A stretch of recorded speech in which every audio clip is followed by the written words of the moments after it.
Mayor Niss sitting in for Councilmember Holman. Here. Councilmember Wolbach. Here. And Councilmember Du Bois absent also. Thank you. Do we have any members of the public wishing to speak? We've got one, Dr. Ken Horowitz. Yeah, thank you. Sorry about the sugar. Okay, I just want to, yeah, not a problem. I just,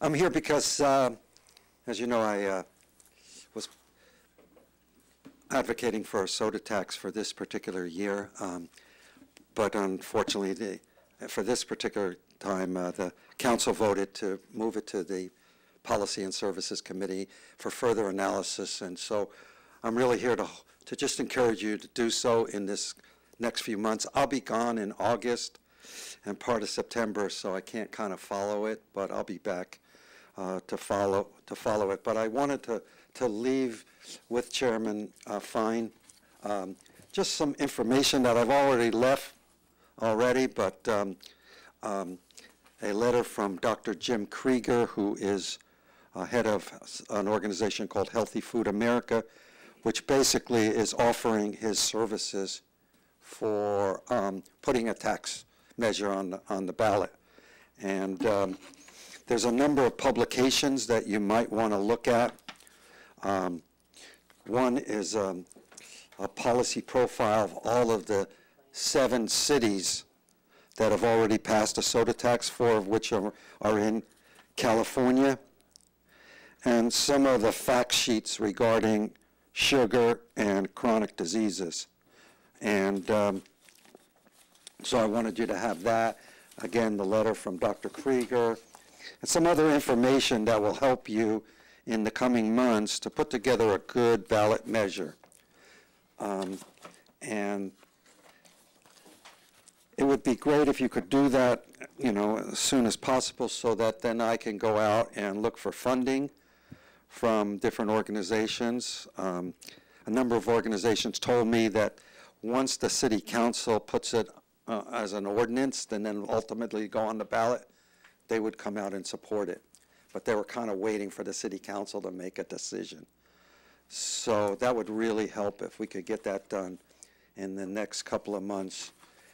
And I think it's a win-win for the city to do something like that. We you know, I feel a little bad on one regard, because if we got on the ballot this year and it was passed, we could have had a couple $1 million, maybe even close to $5 million that could have helped the city's budget. I want to make sure that this money is used properly, and I think seniors would be beneficial. And I know you're dealing with pensions and healthcare pensions, and we could certainly sock away some of that money that we collect in the tax for the healthcare pensions. It's certainly related to diabetes and chronic diseases, and that relates to pensions as well. So thank you for your time, and I look forward to working with you in the coming months. Thank you. We'll move on to item 1, which is our recommendation to the City Council to accept the green purchasing audit status update. We have our City Auditor, Harriet Richardson, tonight, and we'll go over a number of these audits tonight and recommend them to the City Council. Harriet, do you want to kick us off? Sure. Good evening, Mr. Chair, members of the committee. Harriet Richardson, City Auditor. So tonight we have 5 items on the agenda that are status updates of open audit recommendations. The City Auditor's Office has reviewed all of these. The departments will present their own status updates, but we have reviewed all of them and are in agreement with the status that they're presenting tonight. And just so that you understand, if they've had a prior update and the recommendations were complete, those are not included in here. We just focus on the ones that are open. So we can move on to the first one, and I believe Phil Boble is going to present that one. Well, I was just going to, in the interest of time, Phil Boble, Public Works, I was just going to see if there were any questions and not really present. You can see from the executive summary that we're making progress. There's just one of these where we say we've not made progress, and that relates to a data system that we would need to put together to let vendors feed into to track the number of green products that these vendors are giving us. And that's, you know, we have hundreds and hundreds of products, and so putting this system together and getting data from vendors is not a small item, and that's the one that's highlighted here. The battle plan is to, after we get the budget in place for 19 and after we get a little more information about the new so-called ERP system, the new tracking system that the city is going to use to either maintain or replace SAP, that this system should feed into that, be part of that, be consistent with it. So we need to wait a little bit before we try to put this together. The other thing we need to do is select a manageable number of products. We just buy, like I say, too many hundreds of products to think that we're going to collect green information on each of these. And so we'll be looking for something in the neighborhood of 6 to 10 products to focus on as big ticket items and good indicators. Thank you. Anything to add, Harriet? No, just we agreed with the status that they presented. Questions? Sorry, are you hoping to go home soon? We just started. Councilmember Niss. So, because I haven't sat in on this one before, there are a number of questions that I had. One of them applies to, believe it or not, plastic straws. Okay. Are you attacking that in any way?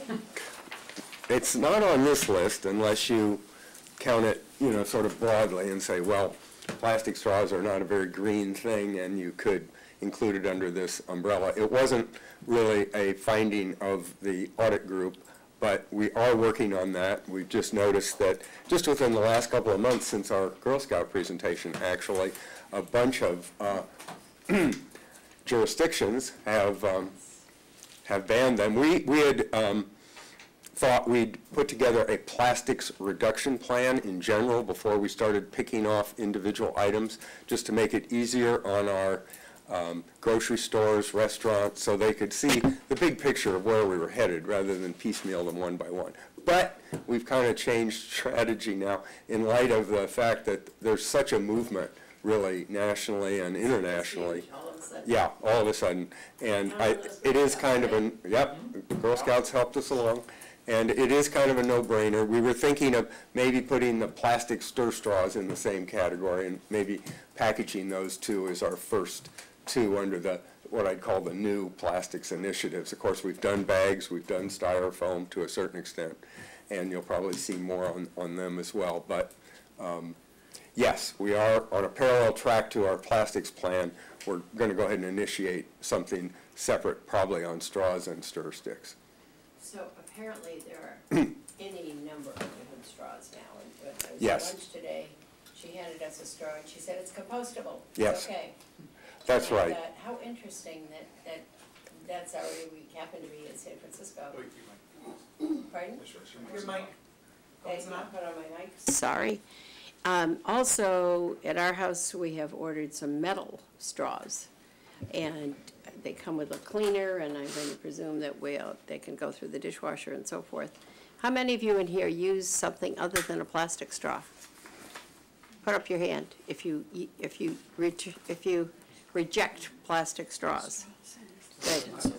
So the Girl Scouts showed us a video of especially what plastic straws do to animals, especially birds, and especially in the Pacific in particular. And it left such an impression, I can't tell you. So Phil and I went, when they won their bronze award, was that the one? Yeah, for putting this forth. But I'd say it would be good if we really took this on and made a point of letting the city know that we're doing this, because plastic straws are just ubiquitous. And the Girl Scouts have really done an amazing job of reaching out to restaurants. They signed up almost 40 restaurants to either just do away with plastic straws or require that you request one before they'll give it to you. So they've got some action on these 40 restaurants. So we're going to go to those restaurants and say, hey, is there anything wrong with just regulatorily eliminating them? Is that going to cause pain, any that you're aware of? So they've given us a good start, a good base of stakeholders to move out to make sure that we haven't missed something. But there are some alternatives, you know. There are You- definitely alternatives. You can carry your metal straw in your purse, believe it or not, and, That's for the hardcore, but the compostable straw is definitely available to the restaurant people. Yes, The prices yeah. are dropping, just like they did on paper bags as Right. opposed to plastic, so, yeah. so, and my other was, I will tell you my frustration, because I have a plug-in car now, and probably, I'd say 5 times out of 10, maybe 6, I cannot find a charger when I come into the garage. And so I think BACMed, the Air Board, actually provides the money to install them, am I correct? Do you know about that? Yes, I mean, we have gotten funding from other sources, them principally, and I can't remember what the exact plan is for City Hall, but we're definitely working on more chargers for City Hall. But how much and by when? As a matter of fact, Mayor, members of the committee, happy to chime in here. I believe we're run up against the limit of our transformer capacity here at City Hall, so there's some upgrades that were necessary to add. I actually had not heard any recent anecdotal reports such as yours, the inability to get the chargers. As you know, last year we implemented charging for charging, a small fee associated with that, and since that time we actually have had virtually no complaints of chargers being unavailable. So you may just be hitting the peak time, but I'd be happy to follow up with you to make sure that we can get I don't think access. so. So my intern is here and she'd be delighted to tell you that I've tried 3 times today. Well, So, interesting. 3 times. And almost invariably, it's full right now, it was full at noon, it was full this morning.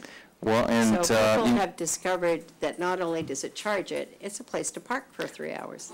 well, then clearly they're either throwing away money because they're actually being charged extra $2 an hour for parking beyond when they're actually charging, or they actually are charging, in which case, we may have a capacity issue. It may turn out they're willing to pay $2 an hour. Well, then maybe we ought Yeah, to raise our find a- rates. To find a place. So I don't know what it'll take to get us to that, but it's also kind of a discussion around town in places that don't have EVs now, because more and more people are getting electric vehicles. And you feel so, righteous when you get one, and then when you can't find a charging station, it's like, you're trying That's to fascinating. do the good thing. We've got chargers all through downtown now, so we need to make sure, if you've got your ChargePoint app, we Yeah, can I spot have- it I and have it. make sure we Yeah. hone you in. Yeah. Okay, so, thank you. Those are my comments. Thank you, Mayor Ness. Councilmember Wolbach? No, thank you very much. I think it's a good strategy to use a number of products as a basket to kind of index ourselves. That seems like the right thing to do. Otherwise, I'm looking for a motion here. Move the staff recommendation. Okay, second. Thank you. Any comments, questions?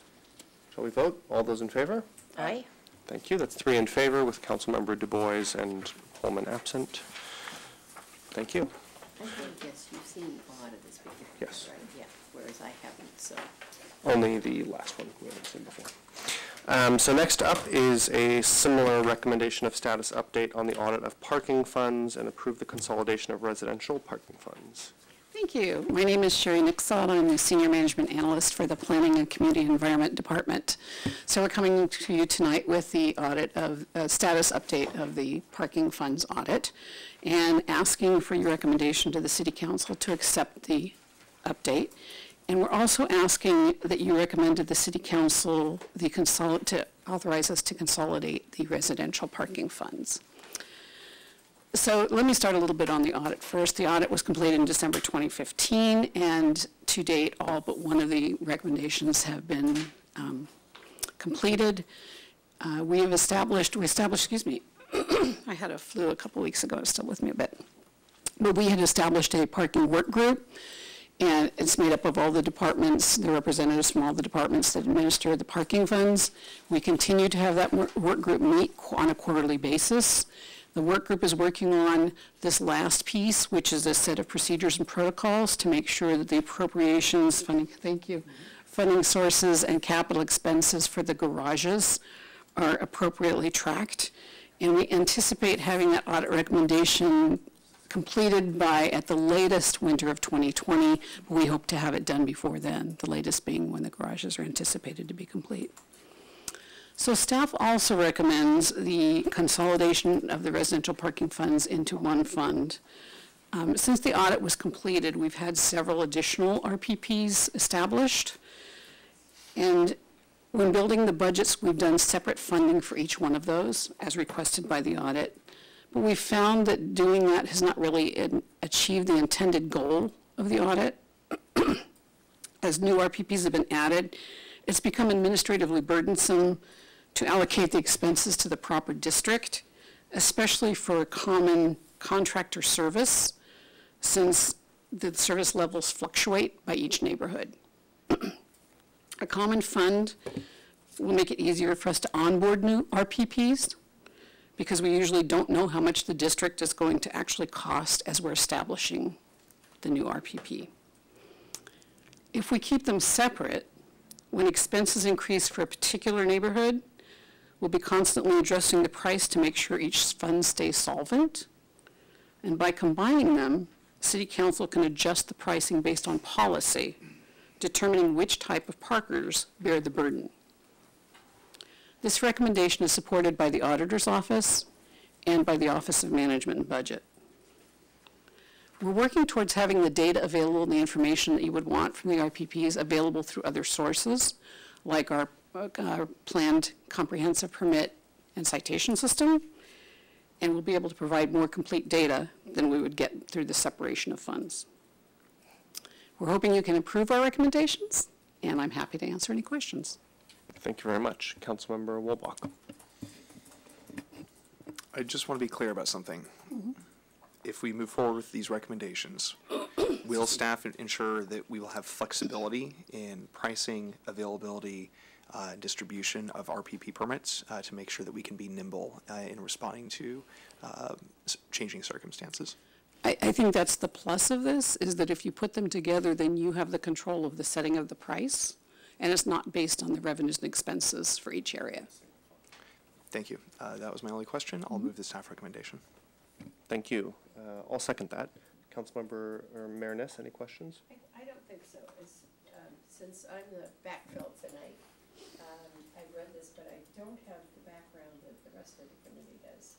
So I'm gathering what you're saying will be the result of all this is a much more thorough way to look at these funds and audit them, correct? It will make us, Is that close? we'll be able to, you will have much more flexibility as a body to decide how you want the pricing to be, who bears the brunt of the burden of the major expenses. We want to avoid driving behavior in a negative way, and we want to be able to give, we want to give you that flexibility. If you so if you were to base on revenues and expenses, perhaps it's cheaper to park downtown in the RPP than it is to park in a garage, for instance. So you as a body will want to make that decision. Yeah, it's much more efficient. And again, some of the data that you want is not available through by separating them separate funds. The types of permits, you know, how many permits we sold, citation numbers, those things aren't available by separate funds. And I'll note earlier this week, we just updated Southgate's RPP annual fee because they were incorrect. They were different from Evergreen's by like $20. And so we had to have a budget resolution to fix that. And you're saying this is going to take at least 2 budget cycles? Not for separation of funds, I mean for combining the funds. What I think you're talking about is the protocols that we need to put in place. I'm just reading what it says. Yeah, that's about the protocols for ensuring that our parking in lieu fund is based on the cost of building a garage. And the audited recommended that we establish procedures and protocols so that when a new garage is built, we make sure that the fee is updated in a timely manner and appropriate to the cost of the garage. That's what we want to make sure we have that procedure in place in time to make sure we update the parking and lieu fee appropriately. You'll be tracking this through SAP, is that it? Our parking work group is tracking the progress on the procedures and making sure the procedures are correct. Okay. For the rest of this information, I think when you're talking about the RPPs, we're going to be tracking most of that through like our permit and citation system and through the other contracts that we put in place for the parking programs. Okay, I may ask for another explanation from one of you at another time, just because, as I said, this is my fill-in night, but some of this is a bit complicated if we're talking about, I think what you're talking about is how to balance this evenly. And there may be times when we're really undercharging and should be charging more in order to even out how parking is accomplished in the downtown. I think each, I think I may have confused you, and I apologize for that. They're two different things. I might have understood, so. There are two different things I think we're discussing here. One is an audit finding that we have a procedure in place to make sure that when the garages are built, the parking in lieu fee is correct. That one is the one that winter 2020 or sooner we plan. The putting together the parking funds is to try and make it so that prices don't necessarily have to be set based on the expense of a particular parking area.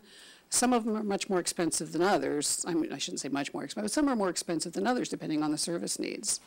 And if we put them together and allow, them to kind of absorb costs and expenses a little more as a whole, then you have flexibility as a group to set the prices. Thank you. So I'm encouraged to hear about the working group, and I'd love to go meet them sometime. So that's promising.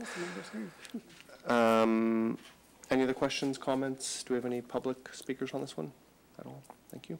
All those in favor? Aye. Aye. Aye.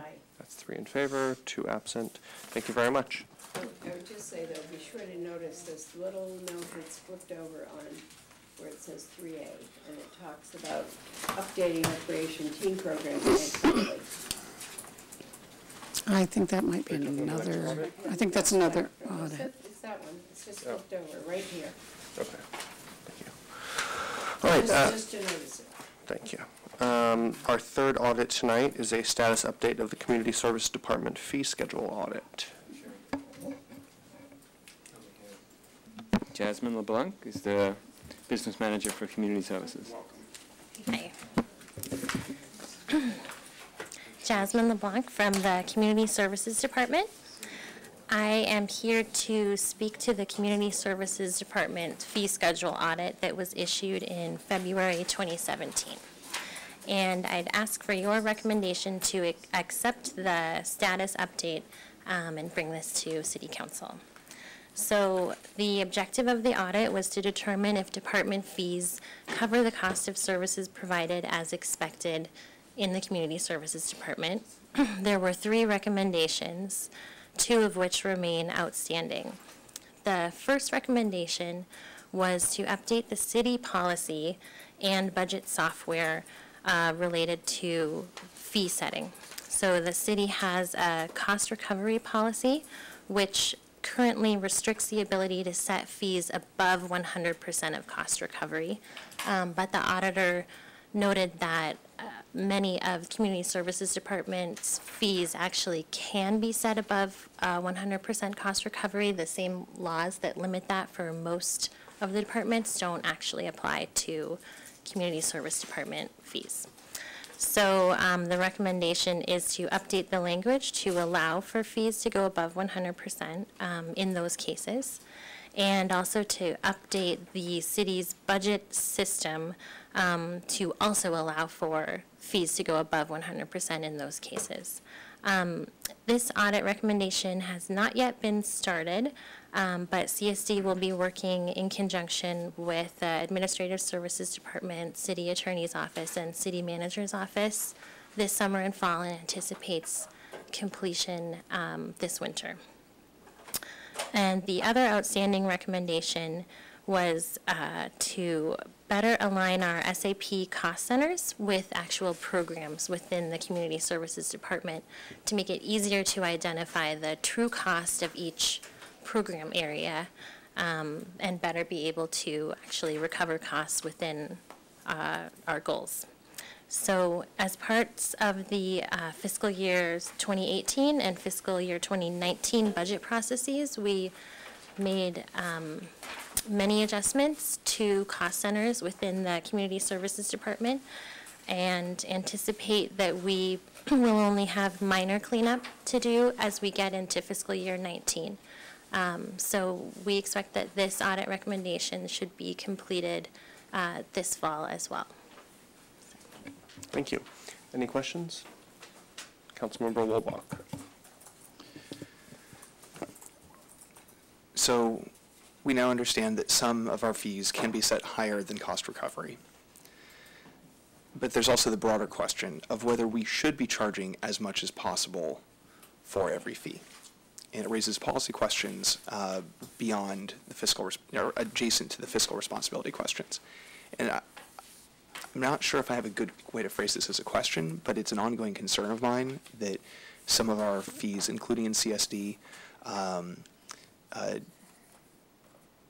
don't reflect the economic diversity of our city and the users of some of our CSD facilities and services. I know that we do have some low-income discounts for certain programs, but I do have a lingering concern about how we manage and what our system is for considering fees, including consideration of,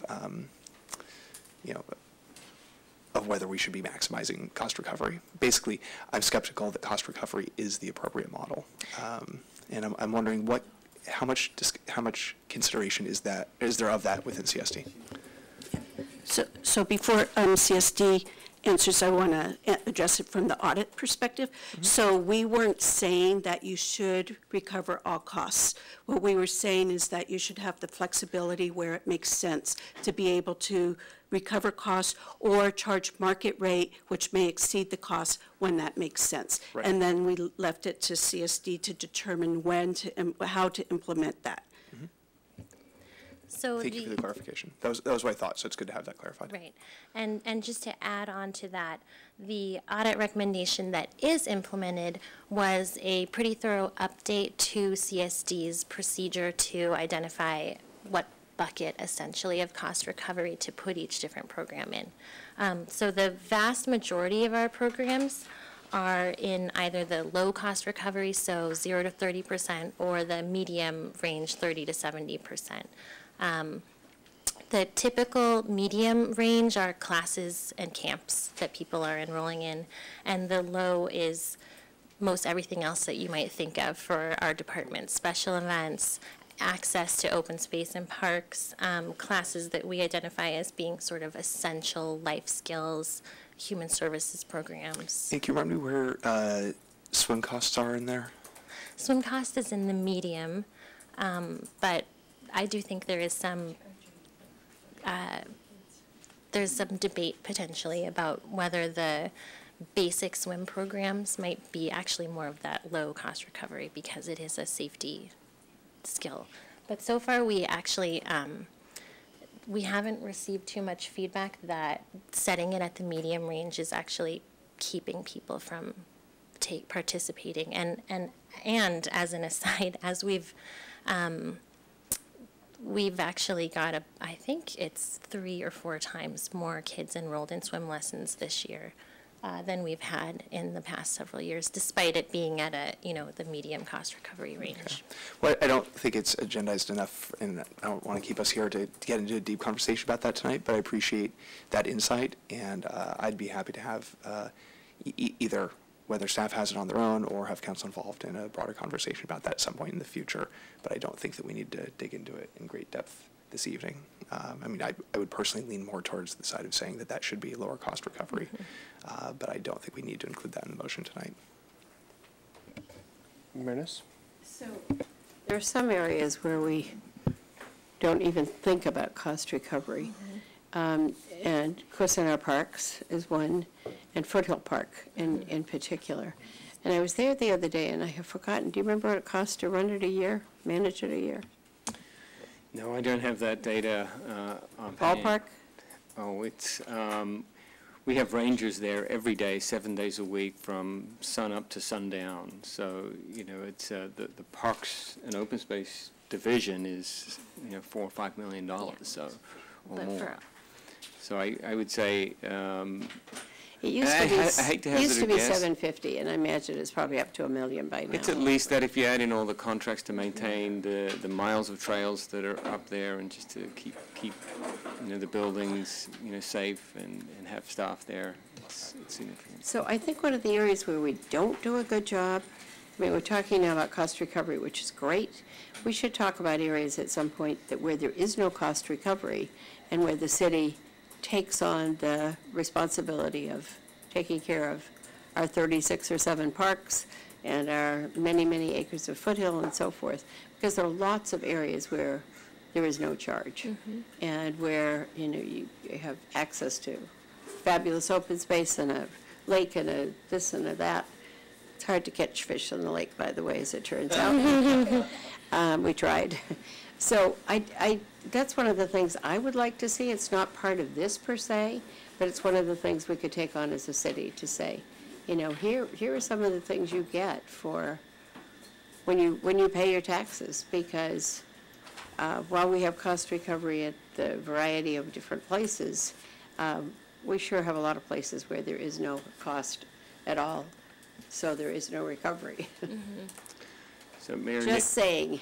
Yeah, Mayor Niss and Councilwoman Zay, it's a very good point and relevant point as you just passed the budget with a request for staff to come back with $4 million of structural reductions. And so all the departments will be looking at these things. What are the services? What is the cost recovery? And there are some services that are free. And these are some of the tough choices maybe that will come to council in the fall. Well, have we ever thought about charging to go into Foothill? We have, a number of times actually. During the Great Recession, we brought that forward as a suggestion, but at that time, the council was not supportive of that idea of charging. And there's been some discussion of allowing certain neighboring communities to have access and charging fees, but that was also not supported at the time.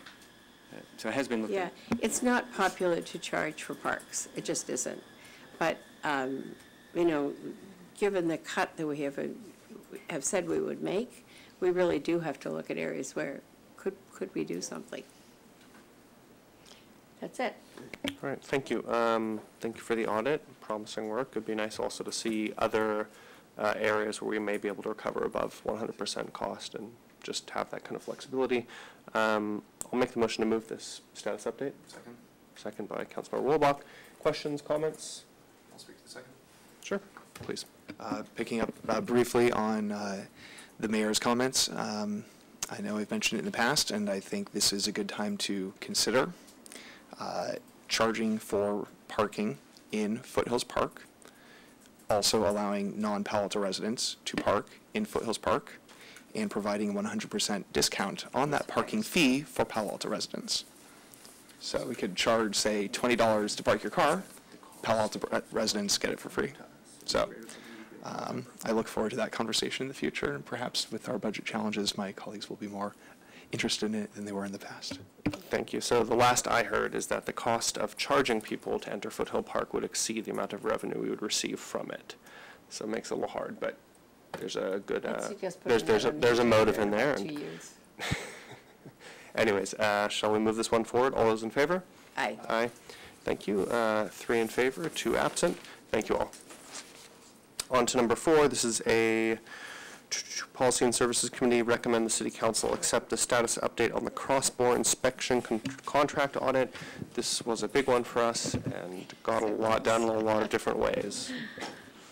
It is going to. Sure, I'd be happy to provide a brief overview of this. Robert Idom, our senior engineer from the Utilities Department, is available if the committee would like to get a little more detail. Just to provide, again, a little background, this is an audit that I actually asked Harriet and her office to undertake when I first joined the Utilities Department, given that this is a sizable program in utilities to seek out and eliminate the potential for cross bores in our sanitary sewer system. So just to pause. Yes. I remember when this first came up a long time ago. Just explain again what that is. Sure. Because I remember at the time not knowing anything about what a cross bore was. Yes, and the terminology is not necessarily intuitive. So it's a situation in which a gas line could have been bored across a sanitary sewer line, a sewer line basically, where again, an existing sewer line has been penetrated through using a gas boring machine. So that raises some safety issues, and while not a common occurrence, the potential for that to occur led to a significant program over the course of a number of years to seek and eliminate the potential for such cross bores. So that's where the audit came in, and the council heard a report on this last year. Since that time, we've been working on both the funding as well as the methodology through which to take a more cost-effective way of identifying the highest priority potential cross bores. And based on the City Council's approval of the budget last week, have allocated $1 million in the upcoming year to take the next round of priority cross bores and undertake that work. So I appreciate the committee and the council's support in moving forward in the work ahead, and the audit to help us focus on both the methods as well as the conclusions on this work. Thank you. More questions, Maris? It's fun to fill in because you don't have to know anything. You're never going to have to circle back on this. So let's say that happens. It does happen that one crosses over the other. Have we had any accidents? Have we had any incidents? No, and recognizing that the incidents themselves could be very significant. We have not. We had a handful of identified cross bores that had not led to, again, the actual incident that we're concerned about. But that said, you know, going forward and doing the type of inspections and remediation that we're talking about is a helpful way to ensure that doesn't happen. Okay, so this is not just a nice to have, this is a, we really have to have it? Well, it is a safety program, and again, by the additional $1 million that we're allocating this year, we'll be able to go after the highest potential cross-bore situations, and really based upon the history when the gas lines were installed and the relative distance between the sewer lines and the gas lines. So really focus on again, the highest potential, highest priority properties to be surveyed.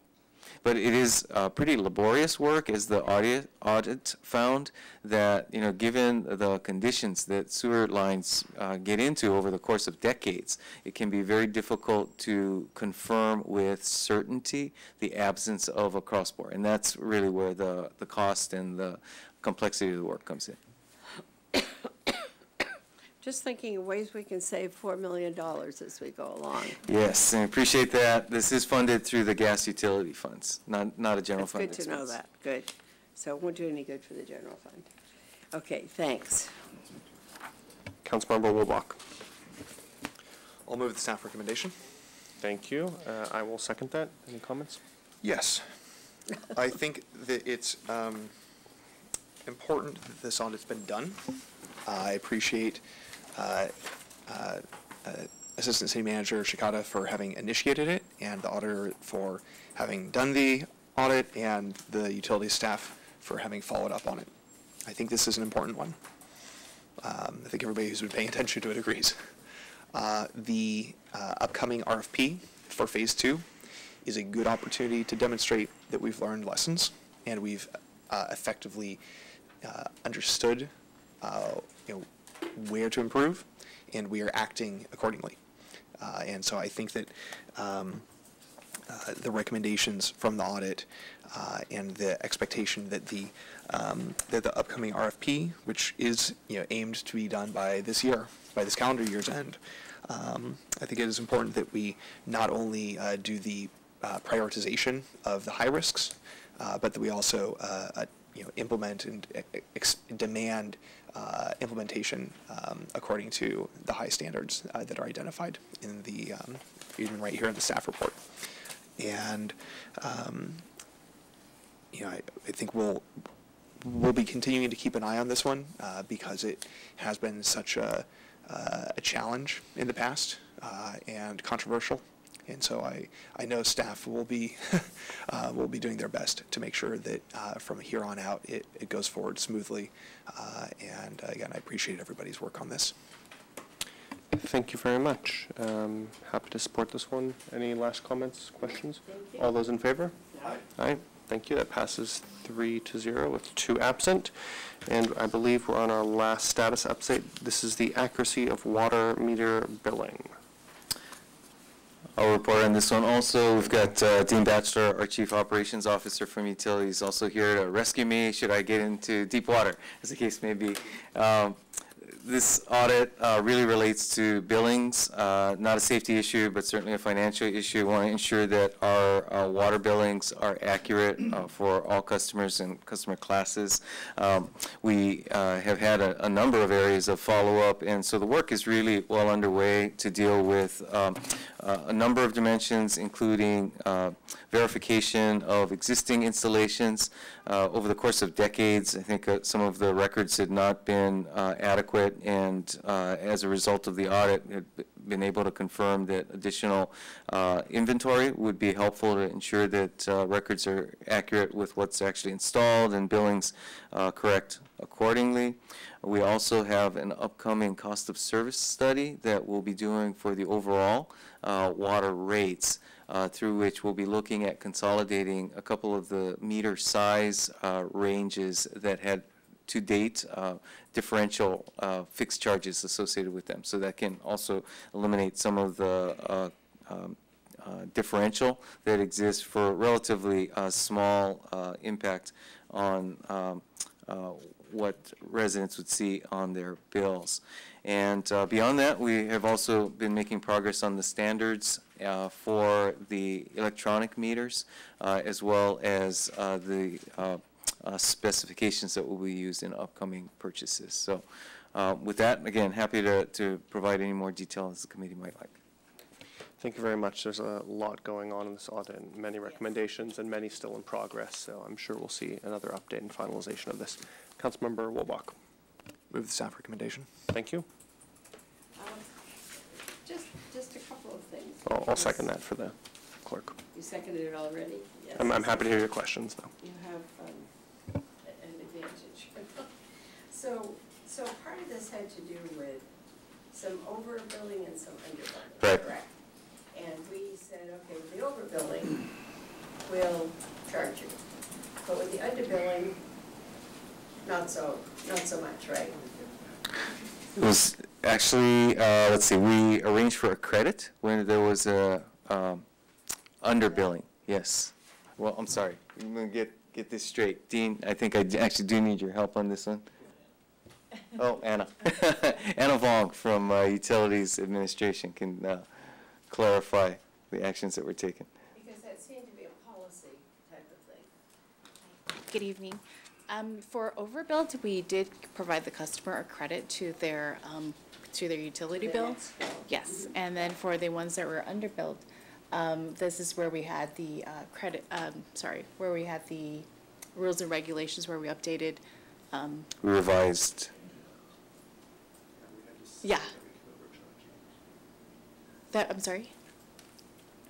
So there was we went to council, right, and asked for the discretion to provide customers with a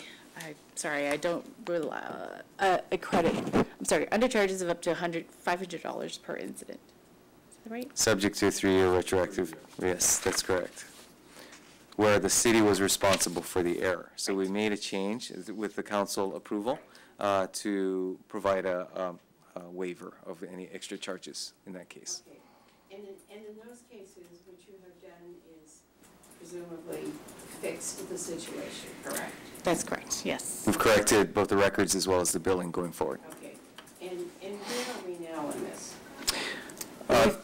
Those pieces have been corrected. One of the outstanding issues is the use of these e-meters, electronic meters going forward. And that says 2 of these recommendations are related to the e-water meters. Yes, and so at the time of the audit, we gave the residents, the customers, the opportunity to have the meters replaced if they felt that there was a concern about confidence, and only a handful actually took us up on that offer, which is good news, and we've retained those meters. In the meanwhile, the American Waterworks Association has continued the path of developing the standards that will be used for these e-meters going forward. So those have been circulated draft form. We've been monitoring and involved in that, and those should be finalized shortly and be making procurement decisions on going forward. So, again, because I don't have a whole lot of background on this from being on the committee, are you doing some of this electronically, some of the reading electronically? No. These are... Be done electronically eventually, or not? Eventually, it could, as a part of smart meters and radio signals, that we're not currently using that, with a relatively small exception, doing some pilots. Okay. Because I think that would be a very interesting discussion to have, doing it all that way. That's quite different than what we do now. Yes. Okay, good, thanks. Questions, comments? No, thank you. As I mentioned, there's a lot going still in flight on this one. There are a couple linkages up to our ERP, which we'll be hearing about later today. And Mayor Niss, some of the recommendations here do address that, how we can prevent this going forward with a new enterprise system. So any other comments from staff, colleagues? All those in favor? Aye. Aye. Thank you. 3-0. Thank you. Okay, on number 6, this is the Auditor's Office Quarterly Report as of March 31st. Yes, before I get into that, I wanted to suggest that you flip items 6 and 7 so that the IT department staff who are here don't have to sit through Sure, item let's do it. 6.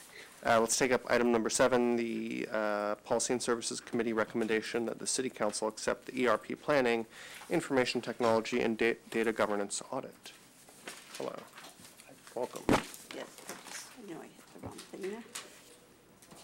That was already going. Just a second.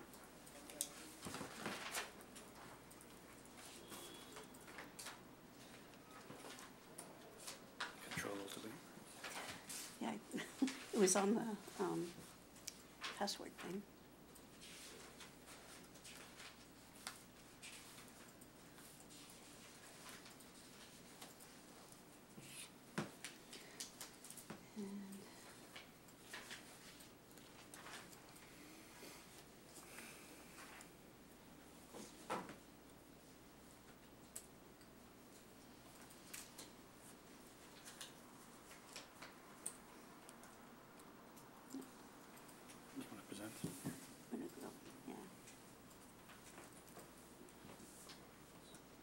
I should do it up there, but hit the wrong thing. Okay.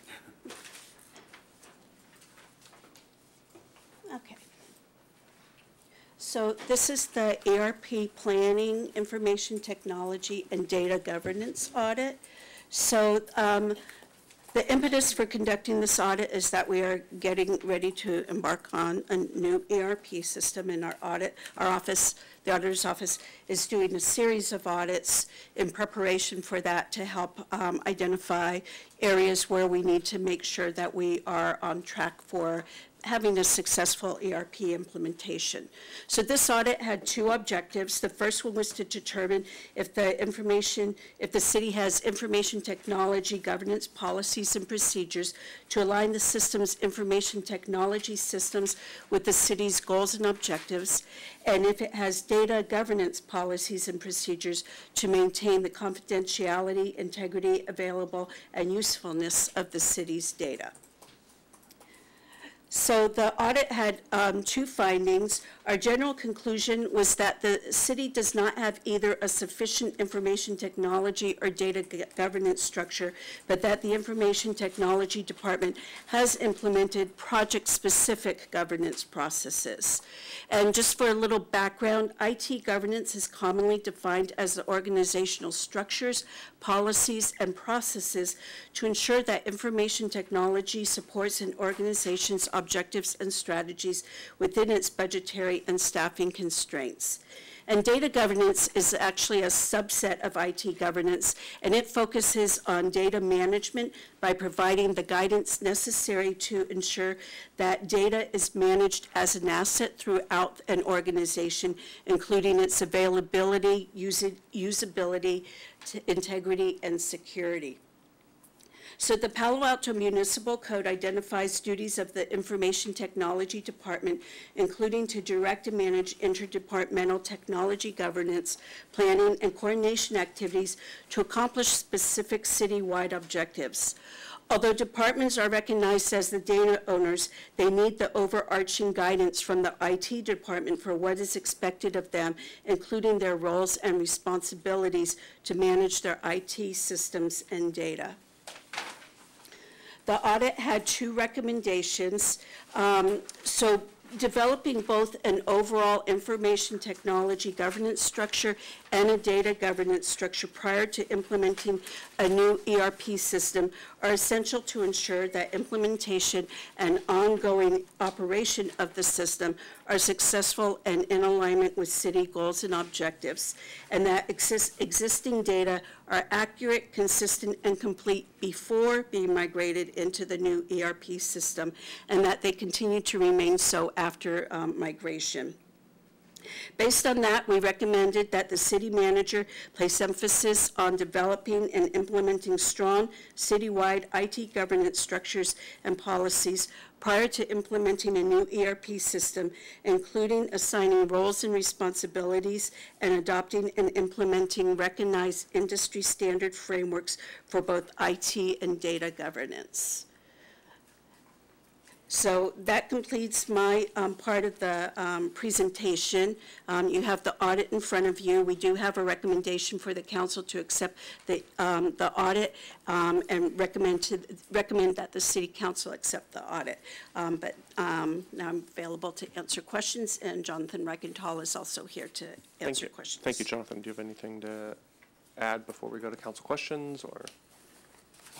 Just a couple of quick things. So Jonathan Reichenthal, City Chief Information Officer. Wanted to recognize also that I have 4 team members with me who are spending the evening with us. We appreciate the auditor's work, and we think the recommendations are solid and supportable. Great, thank you. Councilmember Wolbach. Move the staff recommendation. Thank you. If there's a second, let me observe. I think we might have a few questions. I do too. Mayor Ness. Many pages in before you mentioned that this stands for Enterprise Resources Planning, correct? Yes. Do we think the public knows what that means? Yeah, I would agree. In Palo Alto, they probably do. I think it's go out on the street and ask a random 10 people what ERP means, and I don't think they would know. So why don't you give something succinct? We're on TV. Are we being recorded tonight? I think so. Yeah. Why don't we tell people what things like that means? I have friends from people that say, you throw those acronyms around, you ought to know what they stand for. And frequently they don't. So I think this is sort of a little more obscure than some. And I think we're saying, why do we do this? Time, energy, and city resources, right? Would you like me to? Yeah, absolutely. Right. Did you want to? No, I'm good. Yeah, you can I'll do my thing. Yeah, thank you very much for the opportunity. I actually absolutely agree that it's an old term and it's less meaningful today, but still used. Enterprise Resource Planning, ERP, what you're talking about typically in an organization are the core major systems to run your business. And those are typically your finance systems, everything for accounts receivable and accounts payable, to payroll and treasury, all the core financial systems. Typically, it covers also your human resources systems for finding and onboarding new staff, managing the life cycle of your employees. So those are typically in the traditional ERP. There are many other types of enterprise systems. We have at the city a handful of others. Included in this project is the customer information system for our utilities.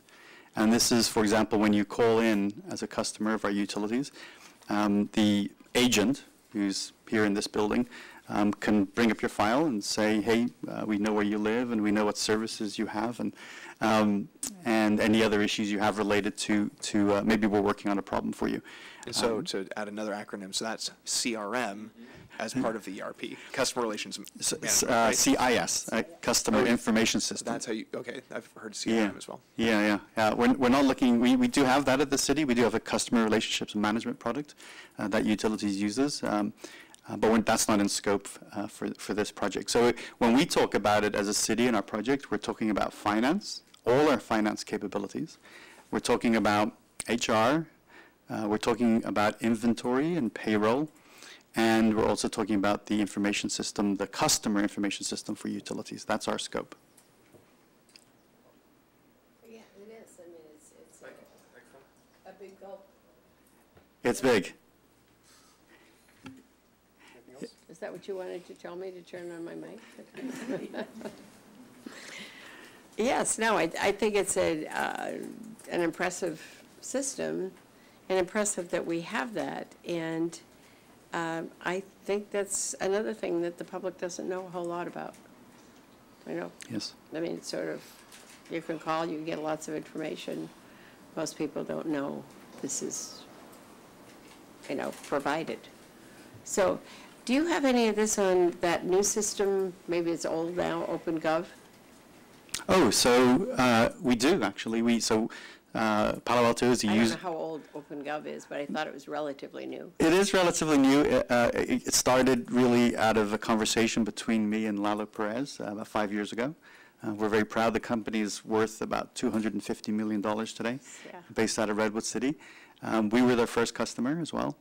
And we have 5 years of financial information there, both budget and actuals. And it's on our city's website. Anyone can access it. It's open to the world. And staff get some value from it, and the public get value from it too. It's a great way to visualize how we spend money. You can slice and dice it in many, many different ways. And so we take data out of SAP and we upload it into OpenGov. So I think it's another one of those things, thinking of all the things tonight that, we do this for the public.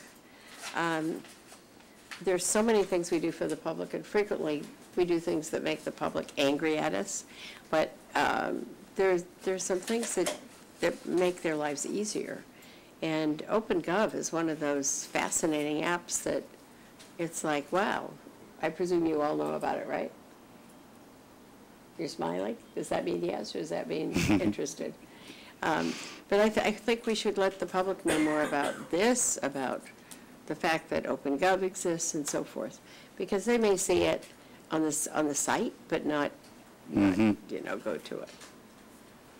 Okay, Thank you. Those are my thoughts. Thank you. I'll just make a quick couple comments. So I do concur with the mayor. Actually, one thing I've written down here is the visibility of the tools we're using. And I think that's kind of important to our public in terms of saying, yes, we have this financial planning software. Yes, we've got an SAP system, and I can touch it at these different places. I think that's helpful to folks. In terms of the audit, there were two things that kind of came to mind for me. One is, does our city, do we have kind of like a data ethic or any like rules around PPI and stuff and how we treat that kind of information? Yes, we do.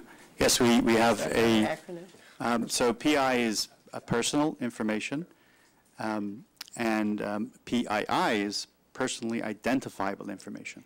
Subtle difference.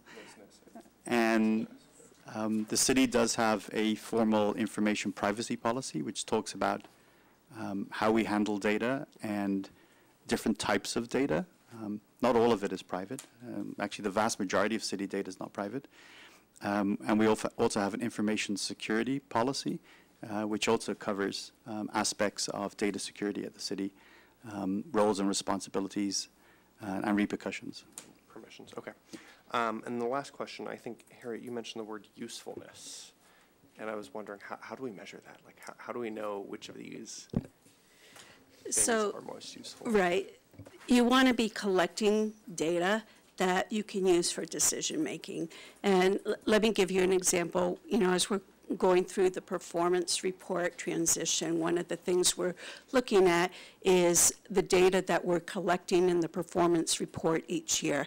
And when I first started here, I was interested in knowing how much of that data is actually being used to manage performance. And it turns out very little of it, about half or slightly less than half. And so when you think about usefulness, I think that's a good way to look at why are we collecting that data if it's not being used for any management decisions? Why are we collecting it just for the sake of collecting it because it's available? We want to make sure that the data we're using, that we're collecting, will help us in the decisions that we make. That's very useful in itself. Thank you. Councilmember Wolbach, or is your motion still up there? Yeah, I'd like to make a motion and speak to it. I'll second your motion if it's to recommend this. It was. So yeah, I'll move the staff recommendation.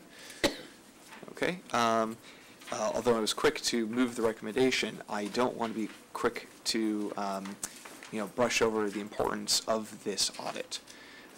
This is an important one, and it raises serious concerns, and I do trust staff to take them seriously. That's what I've heard tonight from IT staff, and that's important.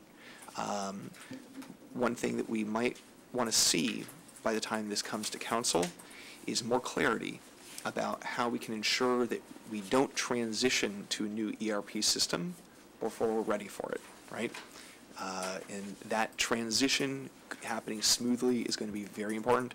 I know that IT director and the rest of the staff know that, but I just wanted to make sure that that's on the record, that is a concern that we have, and that's really what this audit is about when I look at it. And so, if there's anything you'd like to add tonight about your plan for a smooth transition to the ERP in light of this audit's findings, I'd be happy to hear those. Or if you'd like to save that for a written or verbal report to council, depending on if it's on consent, then a written report to council would be sufficient as well. But we will be looking for that. Thank you for that option. I'm going to take the latter option. And we get to go home earlier tonight. Sounds good to me. We plan to come back and do exactly that. Thank you. Thank you for that.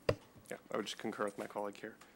Any last comments? No, but I would suggest, I know one of the other groups that I belong to, make sure that at every meeting we have a whole list of the acronyms that they use. It's not, it's just one, but it's given out at every meeting. Yeah.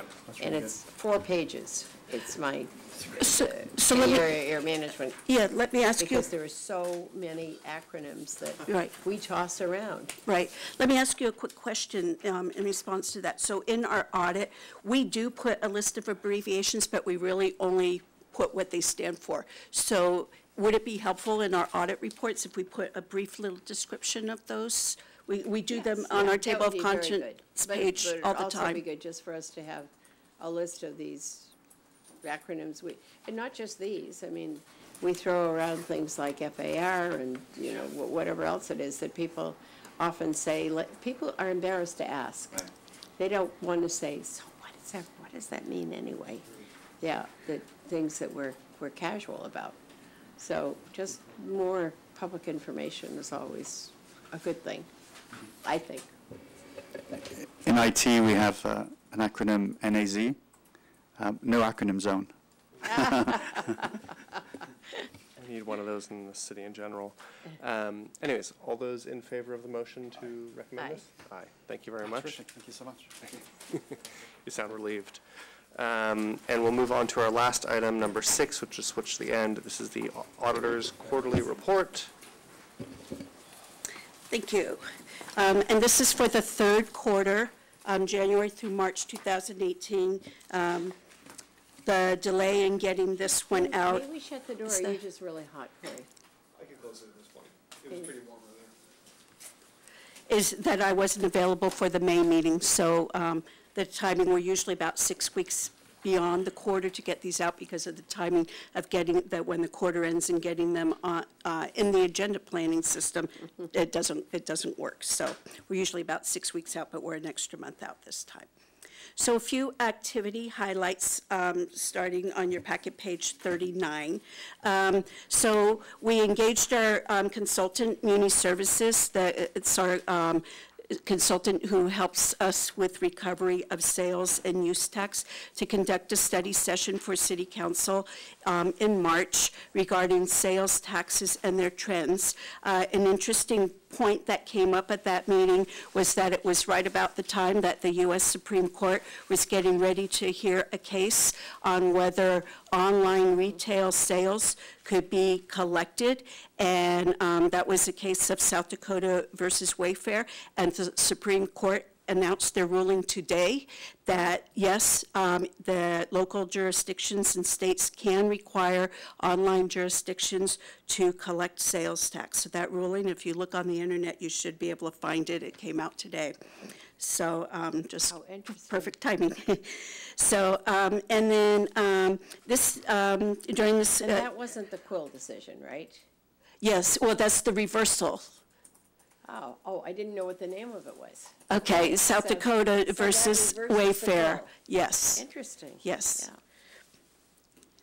So, and then I accepted an invitation and went to Ohlone Elementary School to give a presentation on the activities and responsibilities of the Office of City Auditor as part of the students' Volcanic City project for how, learning how the city of Palo Alto operates. I was one of a few different directors. I believe Beth was one of the ones who went to Ohlone also. And so it was an interesting chance to interact with some young children who had a very strong interest in how city government works and the jobs that we do and the services the city provides. So it was a fun activity. Can you name any particular question that was just fascinating? They asked about how laws were made, so that was interesting. They wanted to know about my job in particular, how long I'd been doing it. And so they were actually quite varied in their questions. And yeah, they didn't, one thing that was interesting is that they thought the mayor ran the city. They didn't know there was a city manager. Each of the kids the mayor thinks she runs the city. Each of the kids had a role, a predefined role, like some of them may have been a planner, some were council members, so they had different roles like that. So the questions they asked were pertaining to what their roles were. Fascinating. Yeah, so it was fun. I believe that the finance director, Lalo Perez, went as well, and one of the questions was, what would the city do if all of the money the city had burned? I thought that was pretty interesting. Pointed to our ERP. Yeah.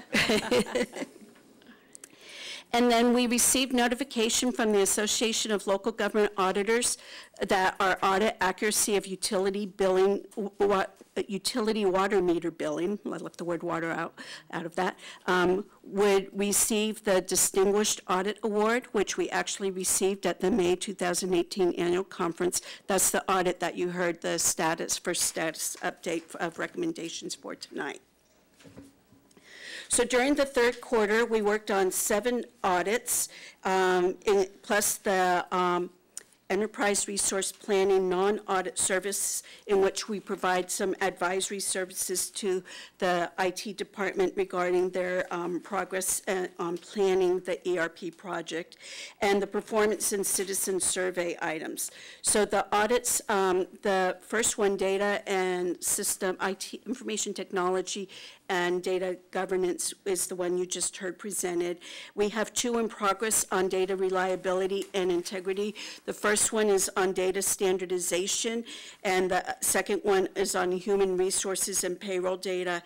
And these are audits that we're working on to make sure that data standardization is really looking at, do we have standardized terminology that we use across the board in SAP right now that will help us as we transition and migrate data over, to make sure that people are using common terminology and when there's abbreviations that they're commonly used to help facilitate the ease of moving data over and getting consistency in how we enter and track data. The second one is focusing on the accuracy of data related to HR, human resources or employee data, as that feeds into the payroll system. It's not specifically looking at payroll rates, it's more looking at the employee data. And then we also have an audit in progress on separation of duties. Separation of duties is a term commonly abbreviated as SOD, but it's a term that you use when you want to make sure that one person isn't doing two functions that are considered incompatible, because if they do them, it would allow them to do things like steal money or, commit a fraudulent transaction, basically, that would allow them to, for example, create an invoice or a vendor that's them, create an invoice and pay themselves. So we're looking at that. Those three audits, we are all now in the report writing process and should be finalized. I'm hoping for the August meeting. We have several things that we expect to be coming up in August, so we may be splitting them between August and September. And then the code enforcement audit, that one we are sending out for technical review this week. So that one, the draft report, it was, as of March, it was in the report writing phase, and we're very close to finalizing that audit. And then we recently started a mobile device and security audit. Right here, as of March, it was at the very start of the audit. We have since decided that we should scope out radios and really focus on laptops, tablets, and mobile phones for looking at the security of those and how do we have a complete inventory, do we know where everything is, and do we clean things up before we dispose of them, those types of things. And then we're also looking at the business registry. That audit is in the report writing phase.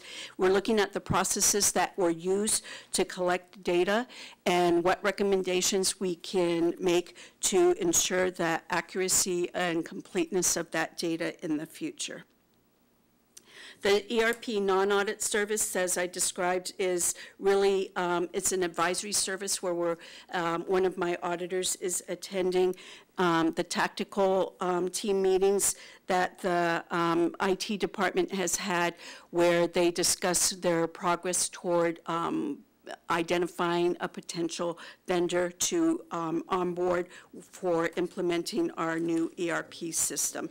So that employee attended 13 tactical team meetings during the third quarter, and each quarter we have provided the IT department with both verbal and written advice based on our technical expertise and best practice information available.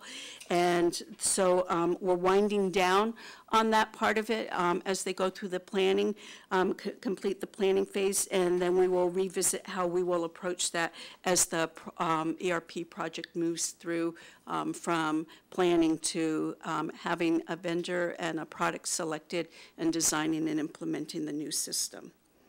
And then we completed both the citizen survey and a custom survey that focused on code enforcement and the built environment, and our annual performance report and citizen-centric report, which we presented at the annual council retreat in February. One of the things that was interesting, each year we do, and I'm looking at this as we approach the National Citizen Survey for this coming year. Each year we do 3 mailings to our residents who are selected to receive the National Citizen Survey. So they get a postcard that notifies them they're going to get the survey. Then they get the first round of survey. Then they get a reminder survey 2 weeks later.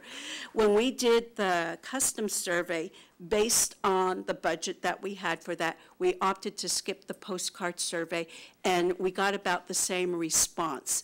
And so my belief is that the postcard doesn't make that much of a difference.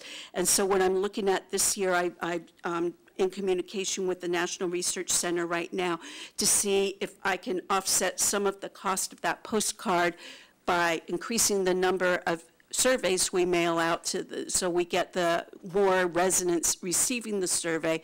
Since our response rate is going down, potentially we might keep a lower response rate but get a higher return by sending out surveys to more residents. So I'm looking at how we might do that for this next year. How many did you send out, Harriet? 3,000, and last year we got back about 600, a little over 600. Is about the It's gone down very steadily over the years. Slides have gone down. Right. Yeah. So when the office first started doing the survey in 2003, I believe it was, they got about 49–50% return, and for about 3 or 4 years, the return rate was in the 40%. Somewhere in the 40s. Then it went down, and there was a period of time when it was in the 30s. Then there was a period of time when it was in the upper 20s, and now we're in the low 20s. So if we get down into the teens, then we start questioning how do we really engage citizens more. And I've also looked at how we can reduce the size of the survey. I sent the survey out to all the ELT members. I sent it out to council members and asked for feedback on, what questions do we really want to be asking. And it seems that people really want to keep asking a lot of questions because we still have a 6-page survey. So it didn't really, with the reductions that people suggested, we really didn't cut it down to a length that I think would entice people to respond. So do you think doing it by email would be any more expedient? We don't have enough email addresses to be able to do that.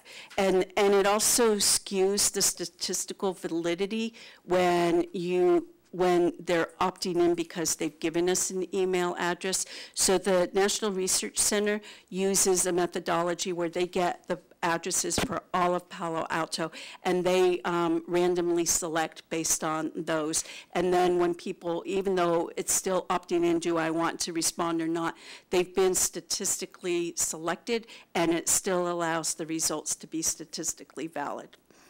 But if we are consistently seeing this going down, it seems like we might want to think of another way to get feedback. There are other ways we could get feedback. It would just be whether or not we could do an open, hey, anyone we can do a web link and say anyone who wants to opt in can. We just want to be careful about merging those results, which might be very different from the statistical results. And so you wouldn't want to just completely blend the results, and you'd want to be aware of which results are statistically valid and which ones aren't. So the statistically valid ones would be more representative of the entire population than the ones where people just have it say, oh, there's a survey, I want to do it.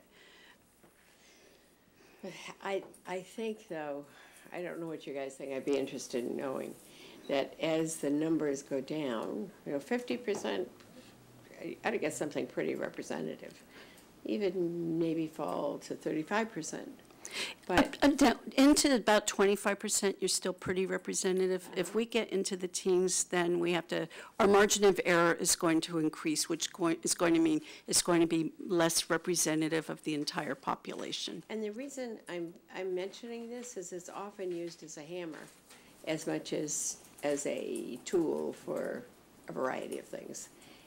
But we have an election this fall. Somebody's going to say, look at this citizen survey. This is terrible. It's gone down. I'm going to fix it. Pardon? I'm going to fix it. Yeah. Well, all right, if you're the incumbent, right?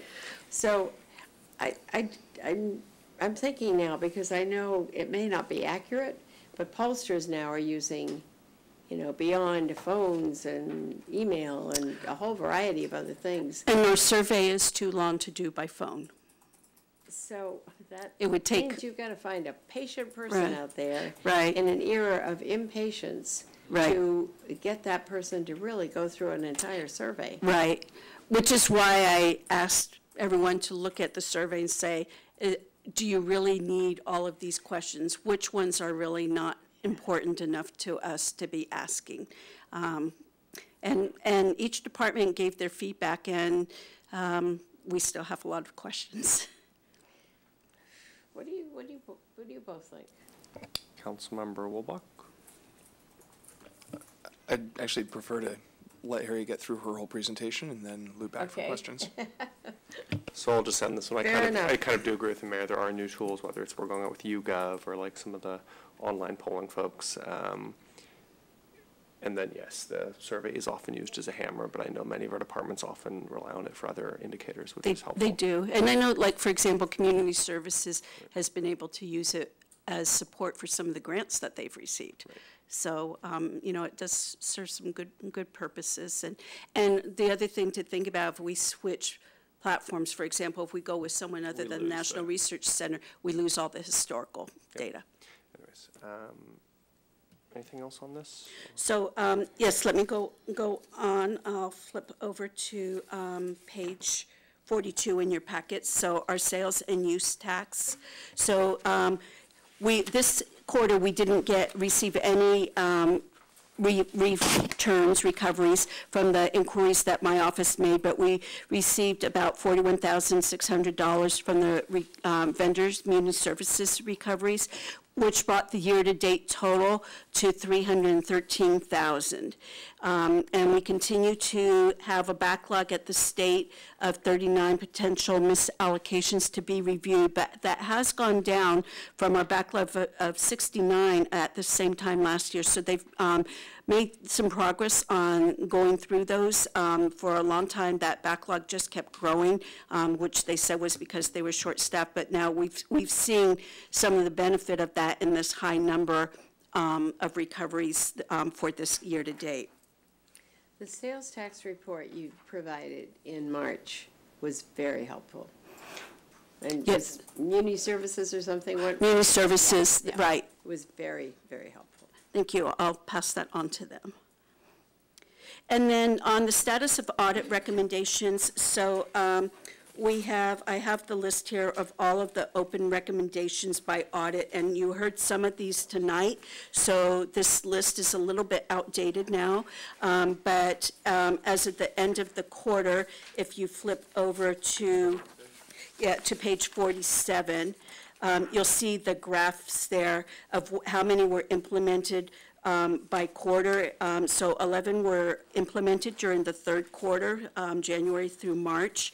And the second graph at the top of the page shows that we still have 23 open from fiscal years prior to 2017, 17 from fiscal year 17, and 13 from this fiscal year, which normally you would expect to have more in the current fiscal year because they haven't had a chance to implement them yet.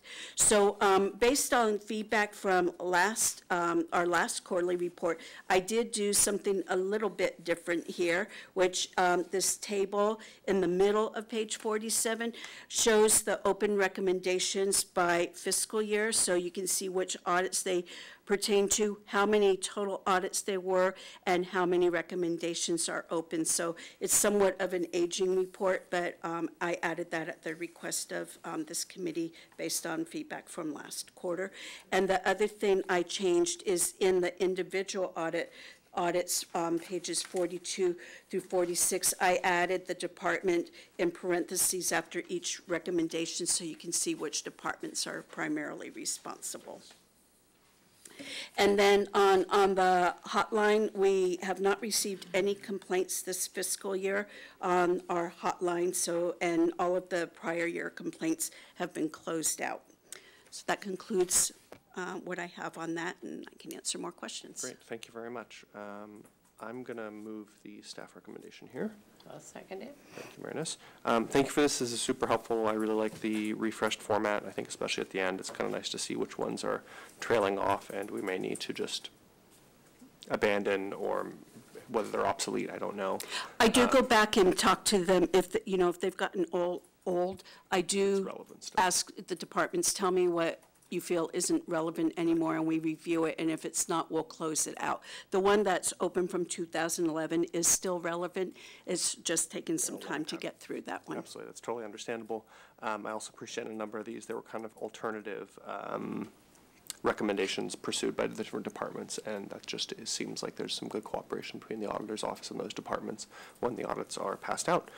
With that, Any question, or Marinus, you want to speak to your second? Yeah, just, you have no complaints this year. We have not received any hotline complaints this year. Who's the mayor? That's why, right? And the other is, if you look at all of these, which do you think has made the greatest difference in the long run of the audit? You've got a whole list of audits here. The audits or the recommendations that have been implemented, which are you asking? Let's talk about something measurable, what's been implemented. What do you think has great value? So I think on the cable franchise fee audit, that some of those recommendations were very helpful, and they were very important because there was some inappropriate spending going on, and so bringing that to light to stop that and address alternate ways to fund the media center. I think that one has been very helpful. A bit controversial, Harry. It was very controversial, yes. It was, and we knew it would be when we were writing it, but it's our job to bring attention to those things. And I think some of the things with the disability rates and workers' compensation audit were very important also, particularly based on the timing and identifying what really should be paid and what shouldn't be paid, and whether our third-party administrator was doing the right work on that. So I think both of those have been really helpful. The cross-border audit, I think everyone recognized that based on the risk as being really important. That when the utilities department asked for that, it was based on what had happened in San Bruno and making sure that we don't have a similar type of incident in Palo Alto. So I think, and I think the comments earlier about making sure that some lessons were learned from that, I think it will be a good thing possibly for us to follow up on that again, even though we've seen recommendations implemented, just say, how did it go this time? Good. Okay, it's good to hear your comments on that. I remember when I first heard about cross-border, and I had no idea what it was. I didn't. And sometimes we start an audit and we have no idea what it is either. Fair enough. Councilmember Wolbach? None? All those in favor? Aye. Aye. Thank you. It's 3-0, 2 absent. Thank you, Harriet. Appreciate all the audits tonight. 3-0 and 2 absent, that's I believe we have, well, I don't know how we're counting absences. I believe we have our future agenda list, but I lost it. Rob? I did hand it out on the second page. I think, I believe it says that potential items to be scheduled. And so the next meeting for the Policy Services Committee, I think, is August 14th, if I got that right. And there are a couple of items that may be relevant right away there. I mean, I'm keen, and I think some of the committee members are keen to talk about the City Council's policy and protocols, which is a requirement for the Policy and Services Committee to look at every year and update. And it usually takes, in talking with other staff that have staffed the Policy and Services Committee, more than one meeting. Like it's a couple of meetings because it's quite a lengthy document. So I'd like to start. You haven't taken that up for a while? No, 2 or 3 years. Yeah, not for a couple of years. So I think that's important. And then this consideration of the soda tax, which you all probably know more than me, but if that's something that's under consideration in the near term, that probably needs to come to the committee quickly. And then I think the auditor has a couple of things she wants to bring forward. I hope we take that up. Yeah, me too. Okay. Thank you. I've heard from a number of my colleagues also about the city council procedures, especially as we're shrinking to 7. And my inclination is rather do it with 9 than with 7. Make the changes actually this year. That's just my inclination. That will influence it? Yeah, I think so. And then on the soda tax. 7 rather than 9? Well, some of our policies might be significant. We shouldn't talk about it now, but some of our policies might be outdated or inappropriate for Council of 7, but I'll chat with you in a moment. Okay. And on the sugar tax, Rob, let me circle up with you. Okay. And we will. Sounds good. I know Councilmember Wolbach and Marinus are certainly in support of that. Anything else, folks? That's it. Otherwise, thank you, Marinus, for stepping in. Councilman Wolbach, everyone, thank you all.